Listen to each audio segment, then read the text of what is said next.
Welcome to this explainer. Today, we're taking a really hard look at the last dozen years of India's trajectory. We're going to cut right through all the political noise, jumping straight into the headlines, the raw data, and official reports. The goal here? To build a strictly impartial balance sheet of the Modi administration. Let's see what the global ledger actually says. Here is our roadmap for today. First up, the economic balance sheet.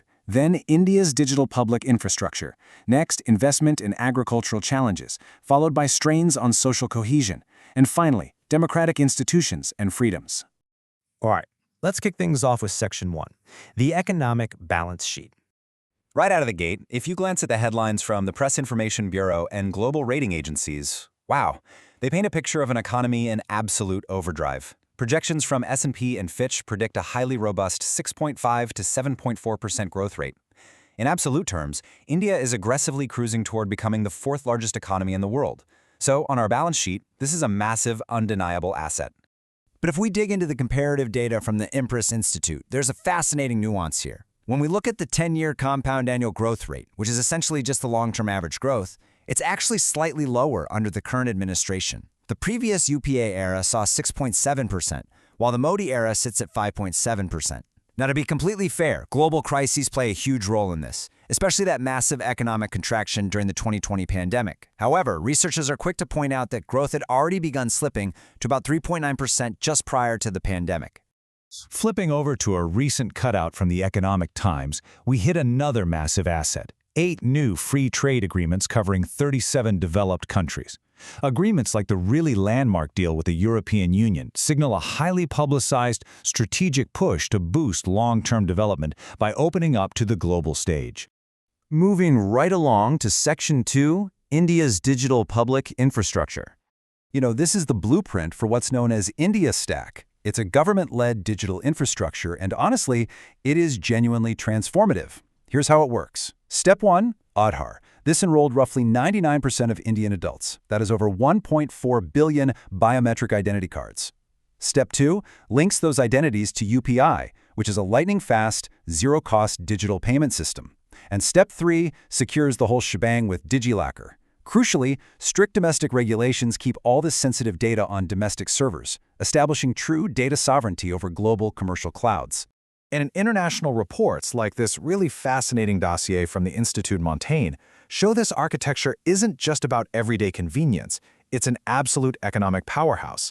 By 2030, this infrastructure could add up to 4.2% to India's GDP. It also directly empowers a new welfareism model.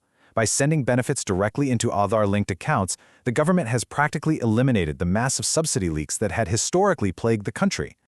Now let's turn to Section 3, investment and agricultural challenges. Turning the page of our ledger over to the liabilities, we uncover a major structural bottleneck: domestic capital investment, what economists call gross fixed capital formation, which is basically the building of new factories, roads, and hard assets, has stagnated. Investment is the engine that creates a massive multiplier effect on growth. But as the data shows, it fell from a historic peak of 35.8% of GDP down to 29.9% in 2024-25. So domestic businesses are seemingly keeping their hands in their pockets rather than funding fresh investments. And this hesitation at home is actually compounded by a pretty striking figure, just $350 million. That was India's net foreign direct investment last year. You might be wondering, why so low?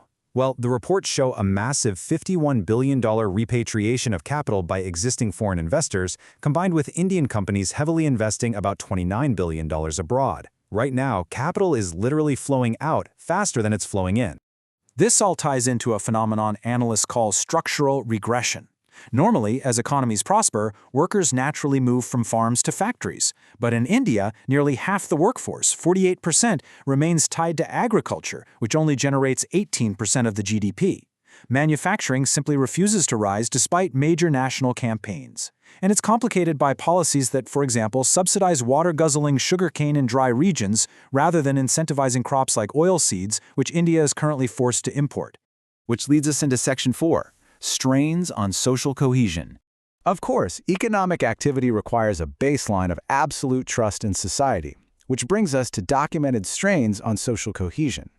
Relying strictly on national reporting and official Supreme Court filings, we see a tragic breakdown of order in the northeastern state of Manipur. Government dossiers point to a deeply complex genesis here: disputes over tribal land rights, a highly publicized war on drugs, and really deep anxieties regarding illegal immigration from neighboring Myanmar following its own internal crisis. Piecing together the news clippings chronologically, we can trace how incredibly fast the situation deteriorated. Back in April 2023, a controversial High Court order recommended scheduled tribe status for the majority Métis community, and that sparked deep anxiety among minority tribal groups. By May 3rd, a tribal solidarity march ended in clashes at Torbang. From there, violence rapidly escalated into widespread arson, which prompted immediate curfews, internet blackouts, and military deployment with strict shoot-on-sight orders. The human cost represented in official police and security reports is just devastating. By late 2024, state security advisors reported a death toll of 258 individuals, and this sits alongside the destruction of over 4,700 homes, hundreds of places of worship spanning multiple faiths, and the displacement of tens of thousands of citizens. It certainly raises serious international questions about regional stability. Finally, we arrive at Section 5, Democratic Institutions and Freedoms. Here's how global watchdogs are grading the friction between federal institutions and democratic freedoms. According to a 2026 dossier from Reporters Without Borders, India's press freedom ranking has slipped to 157 out of 180 countries. That actually places it behind regional neighbors like Nepal, Sri Lanka, and Pakistan. Now, it's absolutely vital to note that the Indian government historically dismisses these international rankings outright, categorizing them as propaganda-driven and entirely unscientific. Similarly, the 2026 BTI Country Report creates this stark juxtaposition on our balance sheet. On one hand, it highly praises the administration's digitized poverty reduction and undeniable economic momentum. But simultaneously, it criticizes a persistent protectionist agenda, asserting that a Hindu nationalist ideology risks leaving marginalized groups, specifically certain minority communities and scheduled tribes, totally cut off from these very social programs. As we close out this explainer, the ledger leaves us with a highly complex picture of a nation in rapid transition. We're seeing world-leading digital infrastructure and soaring GDP growth right alongside stagnant domestic investment and deep fractures in social cohesion. All of this leaves us with a critical, provocative question. How will the world's largest democracy balance these unprecedented economic triumphs with the urgent need for domestic cohesion and institutional freedom? Ultimately, which side of this balance sheet will define India's future? Thanks so much for exploring the data with me today.